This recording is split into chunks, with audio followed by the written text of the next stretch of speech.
At sa pagkakataong ito, partner, makakasama natin live mula dyan sa Senado ang House Prosecution Panel Advisor and Spokesperson, former Congressman Ace Barbers. Magandang gabi po, Congressman Barber.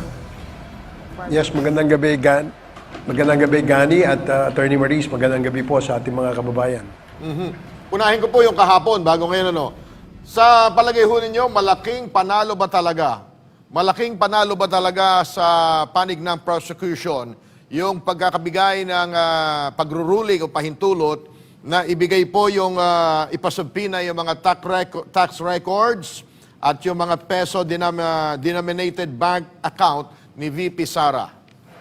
Well, para sa amin sa prosecution panel, ito ay malaking panalo para sa katotohanan. No? At dito mag-uumpisa na mailatag ng mabuti at mapatibay ang mga ebidensyang ihaharap natin dito sa impeachment court. Sa pamamagitan nitong pagsabpina ng mga bagong ebidensya, ito ay magbibigay laman doon sa sinasabi nating nasa Article 2 na kung saan Article 2 na kung saan ay merong sinasabing unexplained wealth ang ating pangalawang pangulo.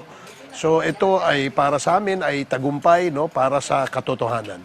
Bakit hindi ko kaya naisama yung dollar accounts o yung foreign denominated accounts?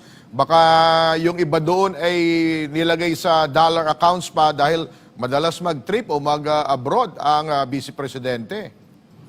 Well, merong ganong punto, no? Pero para sa amin, Gani, kailangan respetuhin natin ang desisyon ng impeachment court at naniniwala naman kami na medyo sufficient na yung mga records na makikita natin at yung mga ebidensya makukuha natin dito sa mga records o sa mga financial transactions na isinabpina ng ating impeachment court. So para sa amin nakakalungkot na wala yung mga foreign denominated bank transactions, pero mabigat-bigat na rin at medyo sa aming paniwala ay sufficient na rin yung makukuha nating information dito sa mga bank transactions dito sa ating Philippine-denominated bank transactions. Congressman, this is Attorney Maris. Yung pong questions like kay Director Matibag, nung po kasing previously na pinresent niyo po yung dalawang NBIs, your NBI agents, you're just focusing on grave threats. Ngayon po, yung testimony ni Director Matibag is now focused on really intention. There was indeed a plan to kill the president. Okay? Ano po yung theory ng prosecution patungkol po dito? Well, unang-una, kaya importante ang testimonya ni Director Matibag dahil inilatag doon yung basihan kung bakit nag-imbestiga ang NBI dito sa mga pagbabanta na ginawa ng ating pangalawang Pangulo. Nakita rin dito at pinahayag din yung kanyang report, yung kanilang findings dito sa investigation na ginawa nila, which para sa amin sa prosecution ay nagbigay tibay lalo dun sa testimonya na inilatag o inihain ng aming dalawang naunang testigo, si Agent Kalilong at saka si Regional Director Jeremy Lotok. So, yung kanyang testimonya kanina ay sinasabi na merong matibay na basihan na merong nagawang betrayal of public trust ang ating pangalawang Pangulo sa kanyang aksyon na pagbabanta at pakikipag-usap sa isang assassin para patayin ang ating Pangulo, ang ating First Lady at ang ating former Speaker. Okay.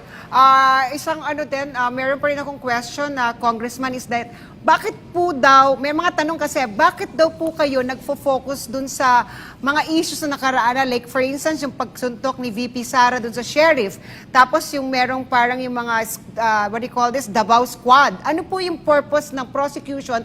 Why you are proving these points?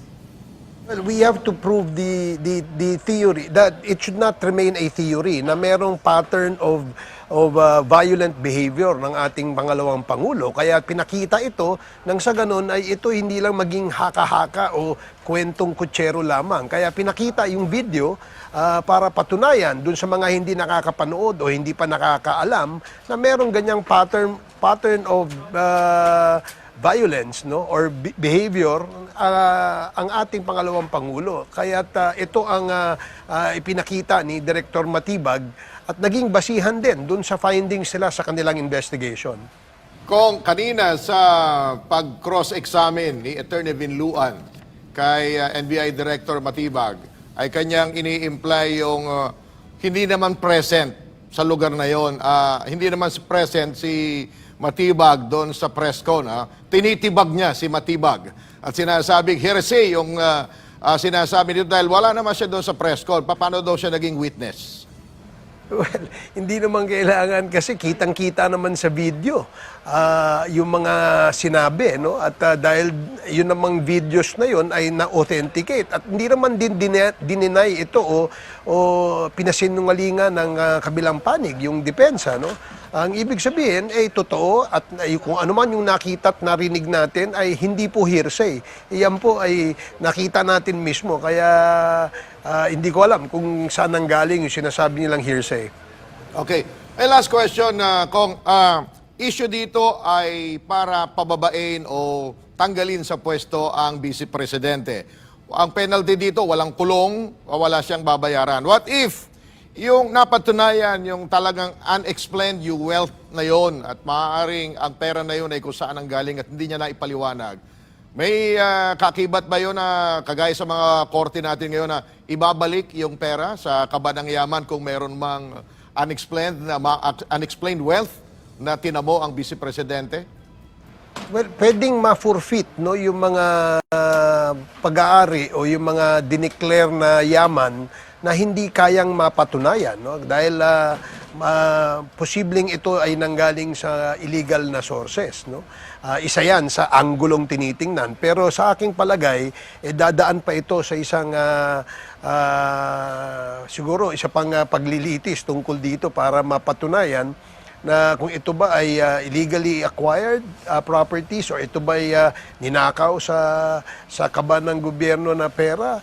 At dahil dyan, ang kaakibat na penalty dyan ay bukod sa kasong administratibo o kriminal, kailangan may kasama ring forfeiture yan in favor of the government.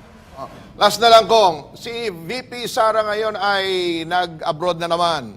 Although ang sinasabi niya ay official at personal at hindi naman daw gamit na pondo ng gobyerno at walang government funds ang kanya ginamit sa pangingibang bansa sa Qatar, sa UK at ilang pang bansa sa Netherlands. Ano ang tingin niyo po? Para bang easy lang si Vice President Sara habang siya ay ini-impeach o dinidinig, tinatrial ay nasa abroad siya ngayon?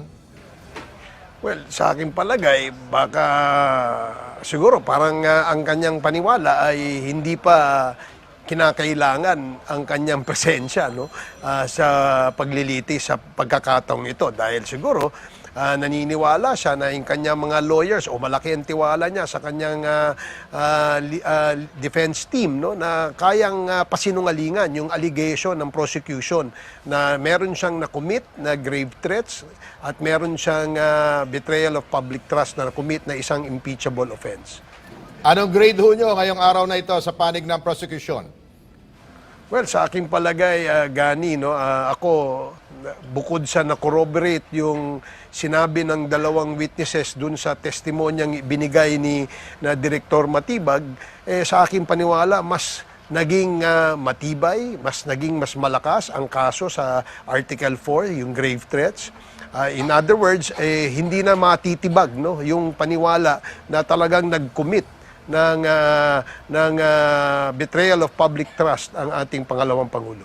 Okay, with that, maraming salamat po sa inyong panahon, spokesperson Ace Barbers. Thank you, Congressman. Thank you, Gani. Thank you, Attorney Marlies.